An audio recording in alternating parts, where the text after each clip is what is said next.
오늘 본문 말씀을 중심으로 은혜로 이루는 한판 역전승, 은혜로 이루는 한판 역전승이라는 제목으로 함께 하나님 말씀을 나누도록 하겠습니다. 지난주에 이 영화가 극장가에서는 재미있는 현상이 하나 나타났습니다. 개봉 전부터 많은 광고와 홍보를 해서 기대를 모았던 영화가 있었죠. 노아라는 영화입니다.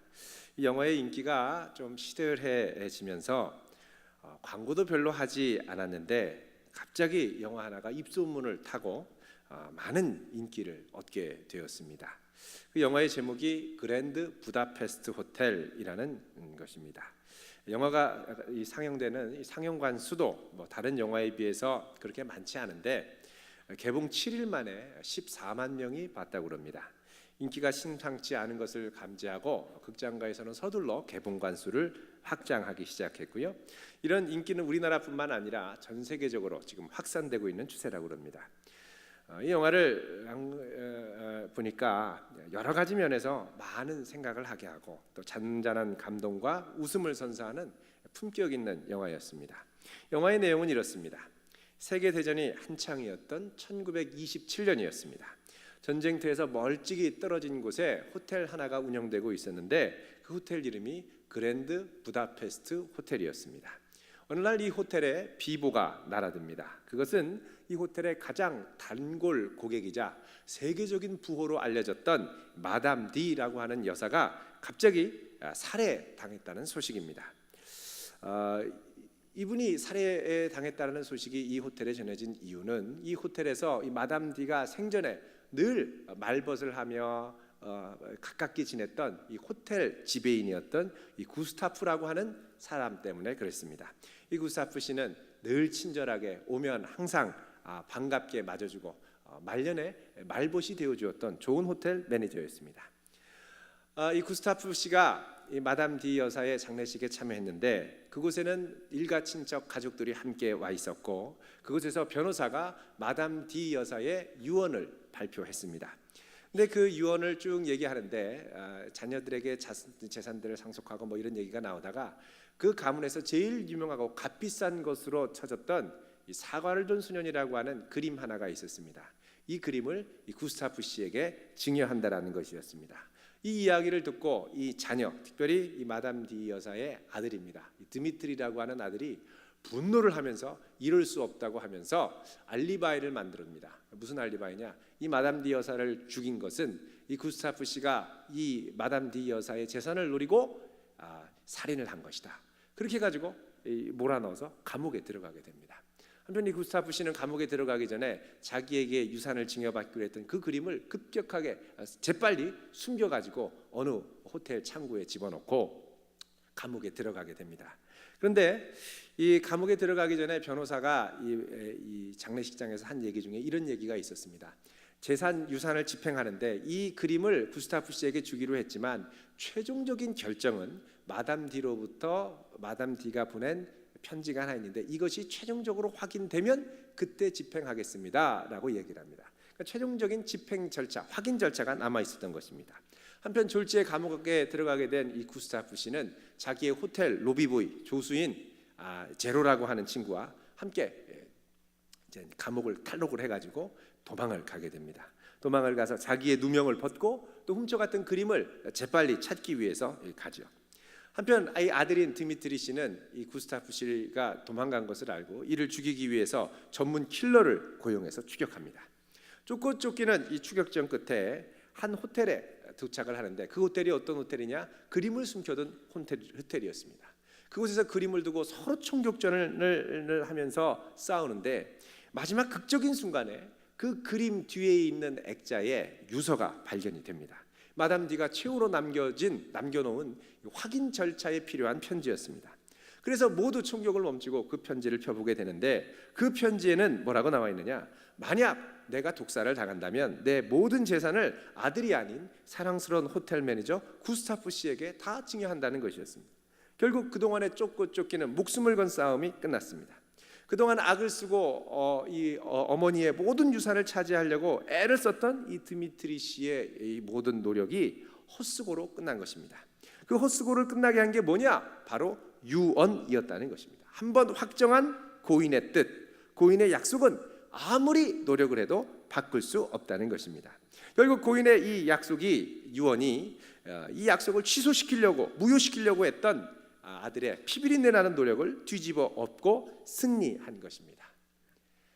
자, 이 내용을 우리가 바탕으로 해서 15절 말씀을 보면 참 재밌게 시작을 한다는 걸 알 수가 있습니다. 15절 말씀 읽어보겠습니다. 시작. 형제들아, 내가 사람의 예대로 말하노니 사람의 언약이라도 정한 후에는 아무도 패하거나 더하거나 하지 못하느니라. 자, 여기 보면 말씀합니다. 내가 사람의 경우를 이야기하겠다. 사람이 한번 정한 약속, 유언과 같은 약속들은 한번 정하고 나면 그 누가 아무리 애쓰고 노력해도 되돌릴 수 없다는 것입니다. 사람의 경우가 그렇다면 하나님께서 우리에게 해주신 약속은 더더욱 그렇다는 것이죠. 다른 말로 하면 하나님께서 우리에게 주신 약속은 인간의 노력으로 아무리 애를 쓰고 지키려고 해도 하나님의 약속은 변경시킬 수 없다는 겁니다. 취소시킬 수 없다는 것입니다. 그런데 이 약속이 어떤 약속이냐? 16절에는 이렇게 말씀합니다. 같이 읽어보겠습니다. 시작. 이 약속들은 아브라함과 그 자손에게 말씀하신 것인데 여럿을 가리켜 그 자손들이라 하지 아니하고 오직 한 사람을 가리켜 내 자손이라 하셨으니 곧 그리스도라. 자, 그런데 이 약속들은 어떤 특징이 있느냐? 이 약속은 아브라함과 여기 보면 그 자손에게 말씀하신 것인데 여럿을 가리켜서 그 자손들이라고 한 것이 아니라 오직 한 사람을 가리켜서 내 자손이라고 하셨다. 다른 말로 하면 이 약속 가운데는 뭐가 있느냐? 아브라함과 너희의 한 자손에게 줄 거다라고 하신 약속이라는 것입니다. 자, 이게 무슨 말이냐? 이 말씀을 우리가 알아보려면 창세기에 나오는 하나님께서 아브라함에게 주신 언약들을 살펴봐야 됩니다. 우리 창세기 17장 7절을 한번 찾아보도록 하겠습니다. 창세기 17장 7절, 구약성경 19쪽입니다.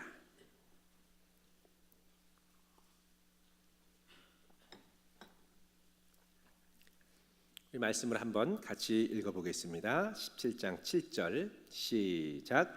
내가 내 언약을 나와 너 및 내 대대 후손 사이에 세워서 영원한 언약을 삼고 너와 내 후손의 하나님이 되리라. 아멘. 자, 여기 보면 이렇게 말씀합니다.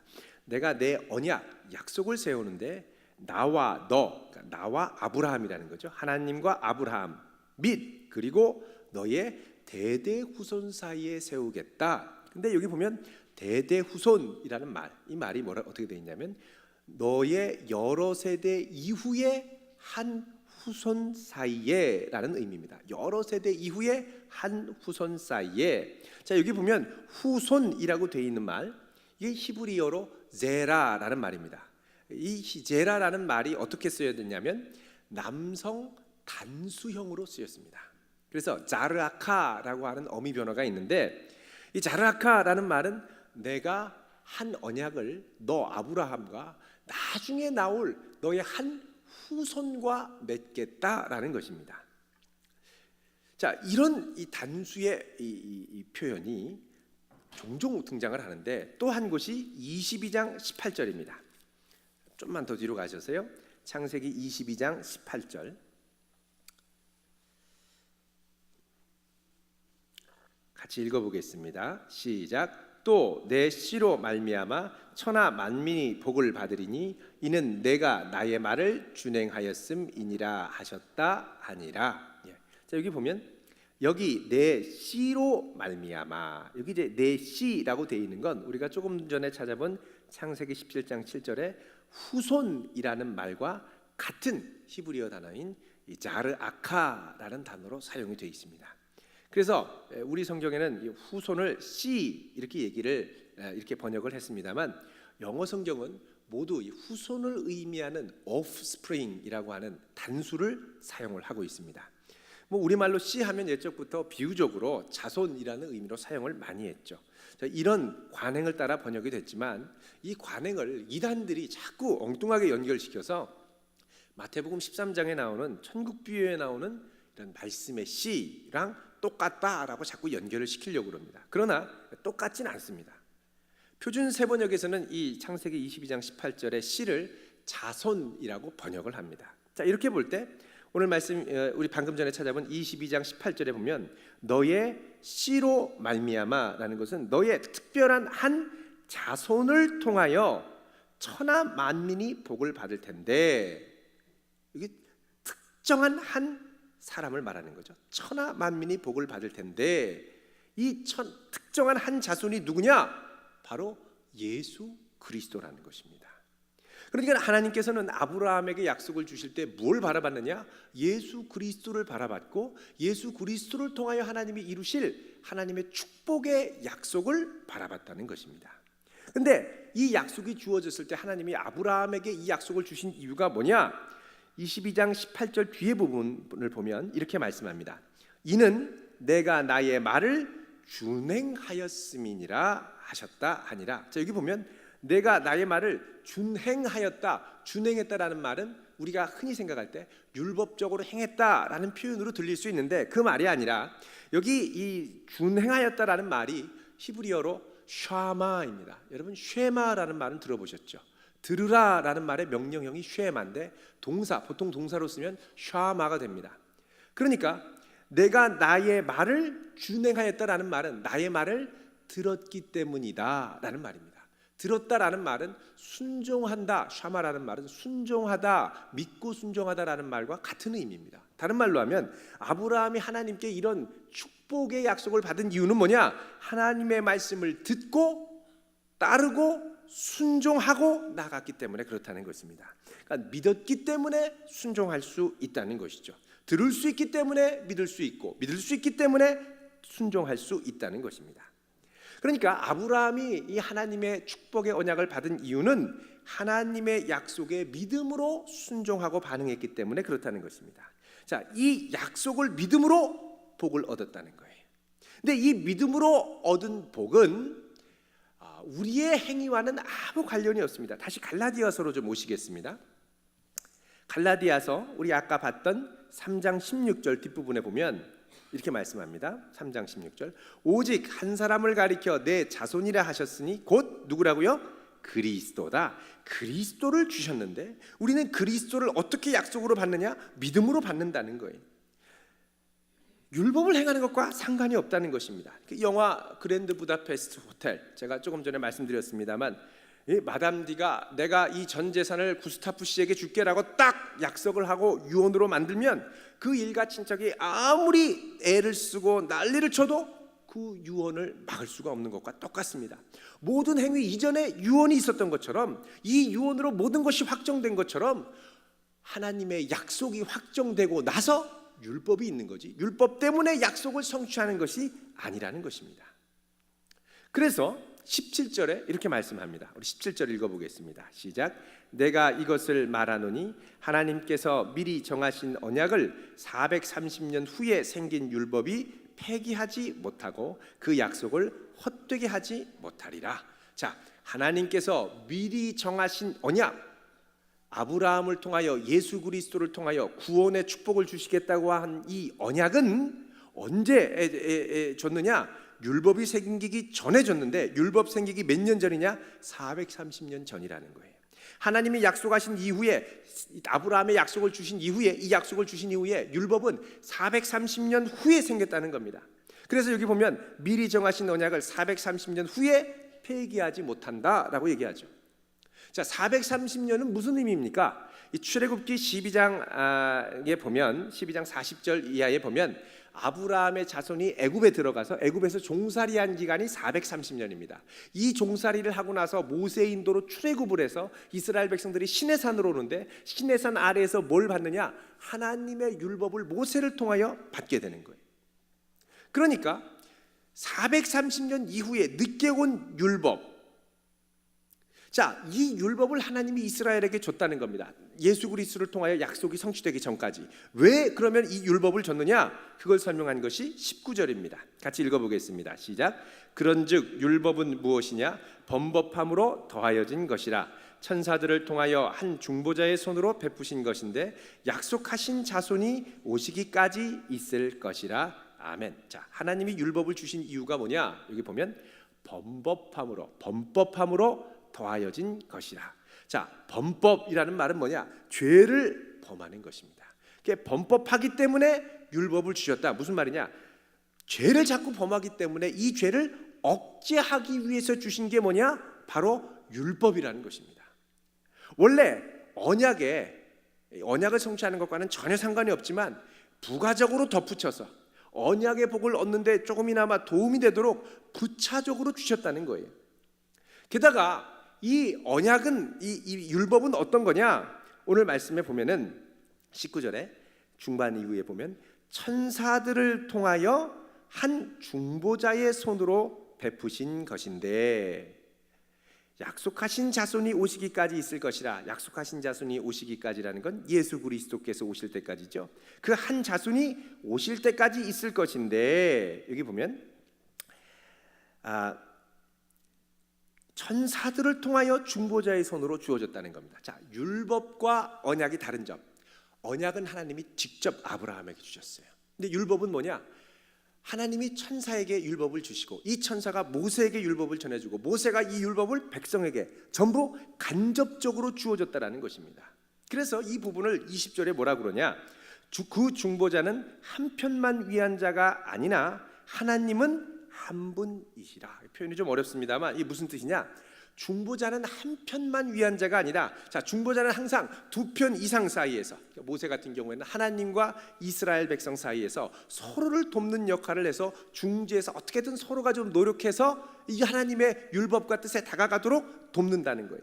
그런데 이 하나님은 어떤 분이냐? 한 분이다. 하나님은 주관하시고 이스라엘 백성을 향하여 중재하는 게 아니라 직접 나서시는 유일한 한 분이라는 것입니다.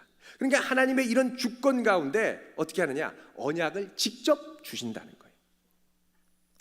자, 율법과 언약 간에 아주 근본적인 차이가 있습니다. 뭐 직접적이다, 간접적이다 이런 차이도 있지만요. 더 중요한 건 뭐냐? 이 율법, 이 언약은 하나님이 주실 뿐만 아니라 하나님이 직접 성취하시는 것이 언약입니다. 근데 율법은 뭐냐? 율법은 우리가 해야 될 의무고 우리가 직접 해야만 되는 것들입니다. 하나님이 아브라함에게 처음 언약의 말씀을 주시는 것이 창세기 12장 1절, 2절, 3절입니다. 근데 2절, 3절을 보면 하나님께서 언약을 주시면서 이 언약을 어떻게 성취하실지를 분명하게 말씀하고 있습니다. 우리 창세기 12장 한번 보도록 하겠습니다. 2절, 3절, 14절, 14쪽 구약성경 우리 한번 찾아보도록 하겠습니다.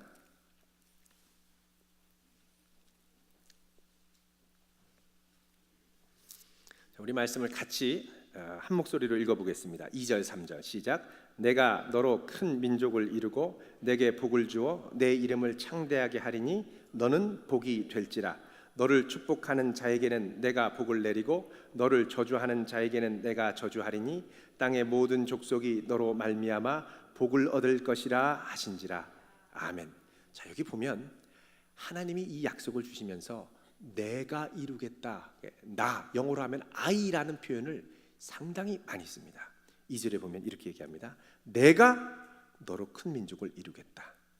내가 내게 복을 주겠다. 원문에는 내가라는 말이 있습니다.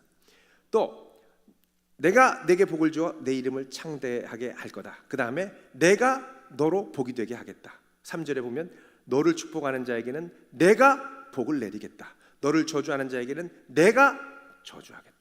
그래서 영어 성경에 보면 I라는 대문자가 이 2절 3절 사이에 자그마치 5번이나 등장합니다. 이게 무슨 말이냐? 하나님이 약속하시면 그 약속의 기준이 워낙 높고 탁월하기 때문에 사람의 노력으로 온전히 이룰 수 없다는 걸 아세요. 그래서 하나님이 약속하시면 어떻게 해요? 하나님이 직접 이루시는 거예요.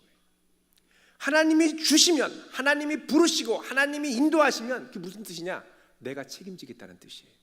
근데 우리는 어떻게 해요? 하나님이 부르시고 인도하시는데 잠깐만요 하나님, 그리고 그다음에 이제 머리에 계산을 하는 거예요. 될 것 같으면 따라가고 안 될 것 같으면 거부해요. 하나님 죄송합니다. 제가 좀 오늘 바빠서요. 다음에 좀 기회를 한 번 더 주시면 그때는 좀 생각해보고 하겠습니다. 이렇게 얘기를 합니다. 하나님은 약속을 주시면 어떻게 해요? 내가 하겠다는 거예요. 그럼 우리가 나타낼 반응은 뭐예요? 믿고 순종하고 하나님이 하시겠죠. 그리고 따라가는 거예요. 근데 우리가 믿지 못하면 어떻게 해요? 못 따라가요. 율법의 특징은 뭐냐? 내가 하는 겁니다. 그러니까 우리 안에 율법적인 성향이 있는 거죠. 하나님께서 율법을 주시면 어떻게 해요? 이거 해라, 이거 하지 말아라, 이걸 하면 되고 저걸 하면 안 된다. 그러니까 온통 우리가 주체가 돼서, 우리가 주도자가 돼서 모든 것들을 행해야 되는 거예요. 그러니까 어떻게 해요? 피곤하죠. 힘들어요. 물론 갈라디아서 다시 이 3장으로 오시면 21절 말씀에 보면 이런 말씀이 있습니다. 갈라디아서 3장 21절에 보면 중반에 보면요, 능히 살게 하는 율법을 주셨다라면 의가 반드시 율법으로 말미암았으리라. 좀 어려운 표현인데요, 이게 무슨 말이냐?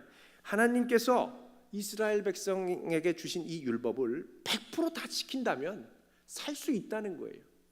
근데 하나님이 너희들 이거 하면 안 돼 하고 임시방편으로 억제하도록 주신 이 율법의 기준도 너무 높아서 부패한 우리의 마음으로 다 그 율법을 성취하거나 순종하기가 어렵다는 것입니다. 근데 우리가 보통 생각할 때 하나님의 뜻을 이루고 하나님의 일들을 하려면 무언가를 내가 열심히 해야 하고 내 계획대로 들어맞아야 된다라고 생각을 하는 거예요. 18절에는 뭐라 그러냐? 갈라디아서 3장 18절 같이 읽어보겠습니다. 시작. 만일 그 유업이 율법에서 난 것이면 약속에서 난 것이 아니리라. 그러나 하나님이 약속으로 말미암아 아브라함에게 주신 것이라. 자, 유업이 율법에서 난 것이면 약속이 아니라는 거예요. 그러면 그 유업은 뭐냐? 내가 열심히 노력해서 행해야 되는 거예요. 하나님의 복은 하나님이 직접 약속하시고 내게 주셔야 받는 거지. 우리는 보통 생각할 때 하나님 함께 해주세요 하고 내가 뭘 열심히 해서 그 복을 쟁취한다고 생각하기 쉽다라는 것입니다. 결국 이 율법을 통해서 우리가 깨닫는 건 뭐냐? 우리의 한계만을 깨닫게 되는 거예요. 하나님이 직접 행하셔야만 하나님이 약속하신 기준에 다다를 수 있다는 걸 깨달아요. 그러니까 하나님은 성취하시는 여호와, 이를 지어서 인도하시는 여호와고 우리는 그걸 따라가려고 해도 내 힘으로 하려고 그러면 어떻게 해요? 못하는 거예요. 그 구약 성경에 보면 종종 뭐라 그럽니까? 너희는 가만히 있어 내가 하나님임을 알지어다. 잠잠히 하나님이 행하시는 일을 보라는 거예요. 결국 율법을 통해서 어떻게 하느냐? 우리는 죄가 무엇인지를 알고 부패한 본성을 발견하게 되는 겁니다. 언제까지? 예수 그리스도가 오실 때까지. 그러니까 임시적으로 주신 거예요. 그래서 22절을 읽어보겠습니다. 시작. 그러나 성경이 모든 것을 죄 아래 가두었으니 이는 예수 그리스도를 믿음으로 말미암는 약속을 믿는 자들에게 주려 함이니라. 자, 성경이 모든 것을 죄 아래 가두었다라고 말씀하고 있습니다. 죄 아래 가두었다. 여기서 성경은 뭐냐? 구약 성경을 의미합니다. 율법을 의미합니다. 그러니까 구약의 모든 율법의 말씀이 우리가 행하려고 하는 모든 것들을 결국 우리의 힘으로는 할 수 없구나라는 걸 깨닫게 하는, 죄 아래 가두는 역할을 하게 됐다는 거예요. 이거는 왜 그러냐? 우리의 힘으로 구원을 얻는 게 아니라 구원은 하나님의 능력으로 행하는 것임을 알게 하라는 것이에요. 그래서 22절 중반에 보면 이는 예수 그리스도를 믿음으로 말미암는 약속을 믿는 자들에게 주려 함이라. 믿음으로 말미암는 약속을 누구에게요? 믿는 자에게 주려 함이라는 거예요. 그럼 결국 율법은 어떤 역할을 하느냐? 예수 그리스도께서 오실 때까지 우리를 하나님께 어떻게든 나아가려고 붙잡아 두는 초등교사 역할. 옛 개역 한글에는 몽학 선생이라는 표현으로 나옵니다. 24절 말씀입니다. 읽어보겠습니다. 시작. 이같이 율법이 우리를 그리스도께로 인도하는 초등교사가 되어 우리로 하여금 믿음으로 말미암아 의롭다함을 얻게 하려 함이라. 아멘. 24절에 보면 율법이 우리를 그리스도께로 인도하는 초등교사가 됐다는 겁니다. 언제까지? 23절에 보면 믿음이 오기 전에 우리는 율법 아래에 매인 바 됐고 예수 그리스도가 계시게 될 믿음의 때까지 갇혔다고 그랬죠. 결국 그리스도께서 다시 오실 때까지 우리는 그리스도께 인도함받는 율법을 통해 어떻게 해요? 초등교사의 역할을 한다는 것입니다. 여러분, 이 초등교사라는 말 참 재미있는 표현입니다. 헬라어로 파이다고스라는 말인데 이 파이다 할 때 이 파이디온이라고 하면 파이디온 이거는 아이들이라는 의미입니다. 어린아이. 아고고스라고 하면 인도한다는 것입니다. 그래서 초등교사는 말 그대로 뭐냐? 미성숙한 어린아이들을 인도하는 역할을 하는 게 초등교사예요. 여러분 어린아이들 유치원에 가면은 손 잡고 가잖아요. 가면서 하나 둘 셋 넷 병아리 짹짹 참새 삐약삐약 거꾸로 됐네요.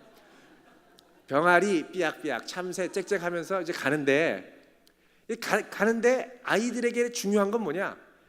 손을 잡는 게 중요한 거예요. 놓치면 큰일 나는 줄 알아요. 짹짹을 해야 돼요. 안 하면 옆에 친구가 막 찔러요. 너 왜 짹짹 안 해? 근데 선생님이 이렇게 하는 이유는 뭐예요? 아이들이 있는 것을 확인하고 실수 없이 원하는 목적지까지 잘 질서 있게 가기 위해서 그거를 하는 거예요. 율법과 같은 거죠. 손 잡아야 된다. 병아리 하면 짹짹을 해야 된다. 큰 소리로 해야 된다. 이 뭐냐? 율법이에요. 근데 그걸 통해 결국 뭐냐? 원하는 목적지까지 잘 가야 되는 거예요. 결국 이 율법의 역할은 뭐냐? 우리로 하여금 그리스도께로 잘 가도록 해야 된다는 거예요. 초등교사 원하는 목적지까지 가면 이 율법의 일들을 우리는 어떻게 되느냐? 벗어버려야 하는 것입니다. 자, 율법 아래에 있다 보면 우리도 모르게 미성숙한 신앙생활을 하게 됩니다. 여러분 율법 아래에 있는 사람의 특징이 있습니다. 그 뭐냐? 모든 일의 원인을 사람 탓으로 돌려요. 행동 탓으로 돌려요.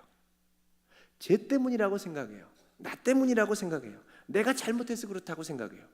주의를 지켰더니 대박이 났어요. 주의를 빠졌더니 감기가 된통 걸렸어요. 헌금을 안 했더니 나가다가 다리 발목이 부러졌어요. 교회를 옮겼더니 보이스피싱을 당했어요. 잘못하면 벌 받고 열심히 했으면 상 받고. 자, 이 정도 수준에서 신앙생활을 생각하면 몽학 선생 아래 있다는 거예요. 몽학 선생 아래, 초등교사 아래 있다는 거예요. 물론 이런 기능을 통해서 우리가 주님으로부터 떨어지지 않고 어떻게든 주님께로 붙어있게 하는 기능을 하기도 합니다. 그러나 여전히 나의 관심은 뭐냐? 나의 행동 여하에 따라 내 삶의 복과 저주가 좌지우지되는 거예요.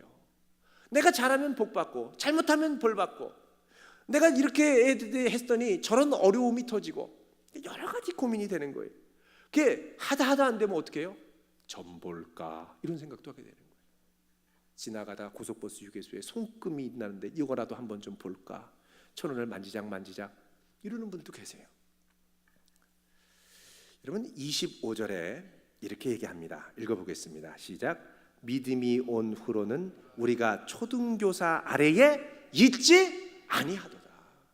믿음이 오고 나면 우리의 신앙생활을 더 이상 복과 저주, 행동과 사람 탓으로 접근하는 개념으로 나아가지 않는다는 거예요. 뭐냐? 나를 부르신 하나님께서 나를 사랑하시고 나를 위한 계획을 가지고 계시고 나를 직접 인도하시고 세상 끝날까지 함께 하셔서 반드시 나를 통한 하나님의 영광을 이루고야 말 것이다. 이걸 믿고 가는 신앙생활이 성숙한 신앙생활이라는 것입니다. 내가 잘하면 복받고 잘못하면 저주받는 이런 개념에서 벗어나서 이제는 모든 상황 가운데서 어떤 환경 가운데서도 나를 인도하시는 주님을 신뢰하는 거예요. 주관하시는 주님을 믿는 거예요. 실망스러운 상황이 있더라도 실망하지 않는 거예요. 왜요? 이 가운데서도 합력하여 선을 이루실 하나님의 은혜와 섭리를 믿기 때문에. 이 은혜를 고백하는 장면이 어디에 나오느냐? 로마서 8장 37절 이하에 나옵니다. 우리 한번 좀 찾아보겠습니다. 갈라디아서와 로마서의 저자는 둘 다 사도 바울이죠. 또 구원의 도리에 대해서 둘 다 자세하게 설명을 합니다. 로마서 8장 37절, 38절, 39절입니다.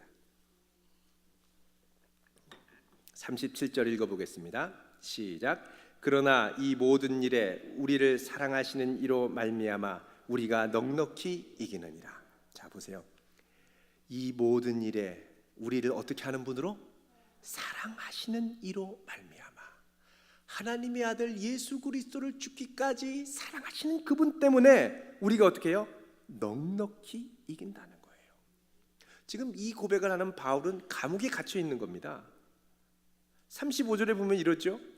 누가 우리를 그리스도의 사랑에서 끊으리요? 환난이나 곤고나 박해나 기근이나 적신이나, 적신은 벌거벗은 몸이죠.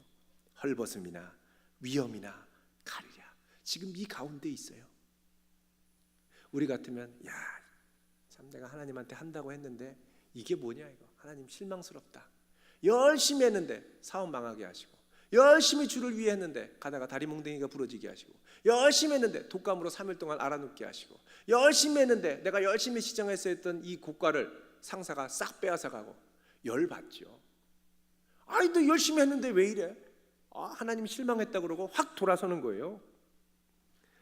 근데 이 환경 가운데서도 우리가 믿고 신뢰하는 건 뭐냐? 여러분, 우리의 하나님이 요셉의 하나님이 되길 바랍니다. 감옥에서도, 환난에서도. 38절에 사도 바울이 이렇게 고백하죠. 같이 읽어보겠습니다. 38절 39절 시작. 내가 확신하노니 사망이나 생명이나 천사들이나 권세자들이나 현재일이나 장래일이나 능력이나 높음이나 깊음이나 다른 어떤 피조물이라도 우리를 우리 주 예수 그리스도 안에 있는 하나님의 사랑에서 끊을 수 없느니라. 아멘. 그 무엇도 끊을 수 없어요. 사망, 괴롭죠. 권세자들이 와서 좌지우지할 때, 내가 저 사람한테 항복해야지. 하나님 어떻게 이런 사람을 붙여주시나? 이건 하나님의 인도가 아닌가 봐. 아니요. 여러분, 모든 우리의 걸음 가운데 하나님이 동행하시고 붙들어 주심을 믿으시기 바랍니다. 예수 그리스도를 죽기까지 사랑하여 우리에게 십자가의 죽음으로 내어주신 하나님이라면 이 모든 환경 가운데 절대 놓지 않으세요. 고난과 핍박 있어요. 그러나 우리는 어떻게 지나가야 돼요?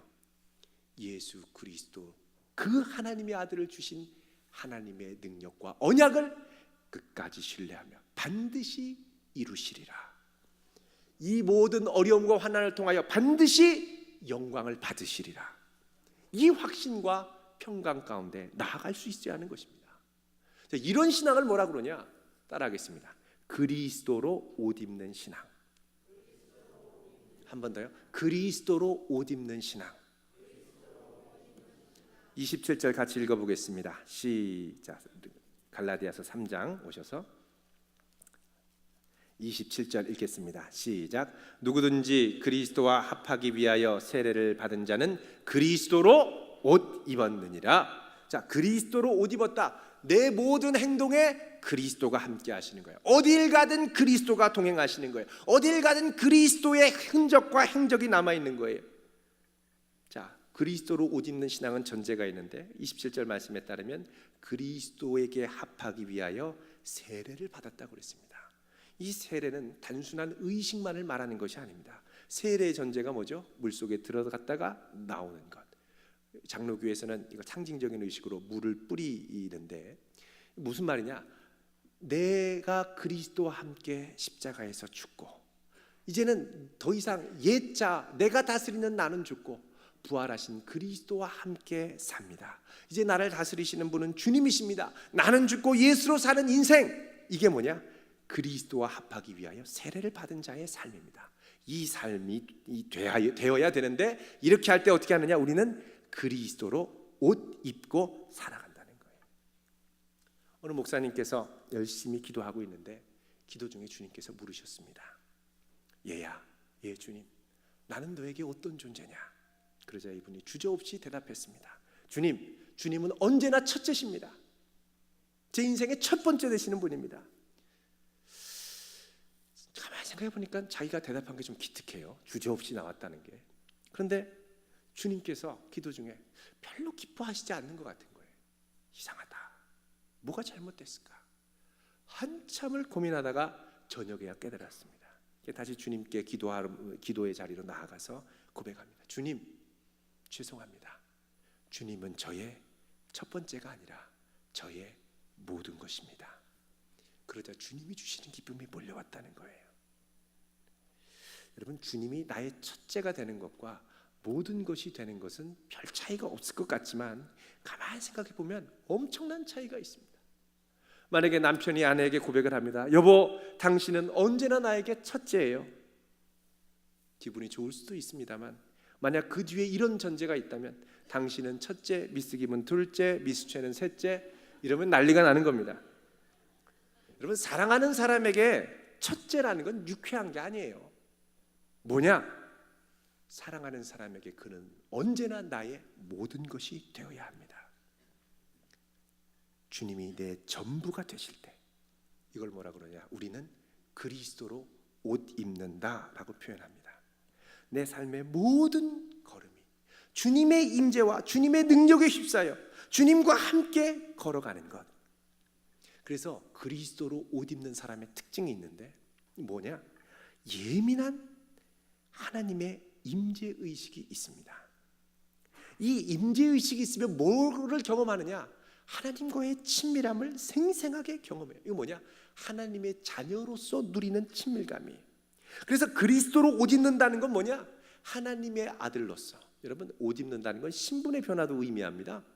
신분의 변화, 아들로서 주님을 사랑하는 그 강렬한 임재의식이 나타나는 거예요. 교회 역사상 부흥이 일어날 때마다 나타났던 현상이 뭐냐? 강렬한 하나님의 임재의식이었습니다. 1907년 우리나라의 평양 대부흥운동이 일어날 때도 그랬어요. 기록을 보면 이렇습니다. 아주 특별한 성령의 임재로 하나님의 전이 가득 찼다. 어떤 곳에서는 성령의 생생한 임재가 너무나 강렬해서 회중들은 마음이 녹아져 흐느꼈고, 회개하지 않는 자들은 두려움에 떨었고, 불신자들까지 회피할 수 없을 정도로 자기의 죄를 자각하며 고백하기 시작했다. 이렇게 기록합니다. 여러분, 하나님께서 왜 그분의 임재를 부어주시는지 아십니까? 하나님의 임재로 가득한 걸 뭐라 그러냐? 성전이라고 그럽니다. 고린도전서 3장 16절에 말씀하죠. 너희는 하나님의 성전이라. 그리스도의 새로운 성전으로 우리를 세우기 위해 하나님의 임재를 부어주신다는 거예요. 그래서 우리가 예수님을 마음에 영접하고 하나님의 언약인 그 그리스도를 영접하고 그리스도로 옷 입기 시작하면서 우리가 날마다 연습해야 될 게 있는데 그게 뭐냐?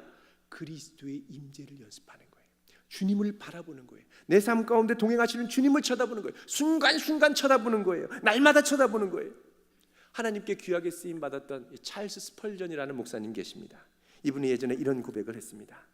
나는 내가 살아있다라는 것을 아는 것만큼이나 분명하게 주님께서 지금 나와 함께 하시는 특별한 임재를 느끼며 살아왔다.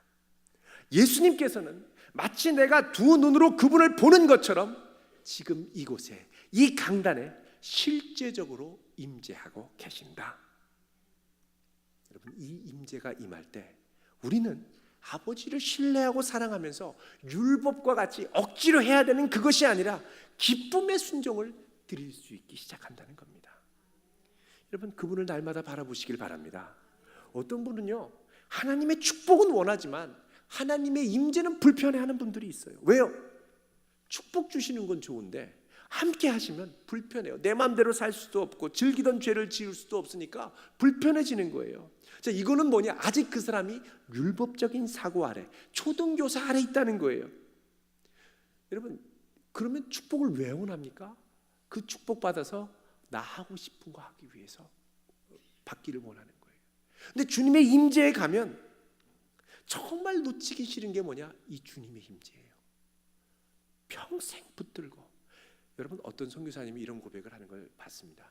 제 삶에서 가장 선교사님 제일 삶에서 두려운 게 뭡니까?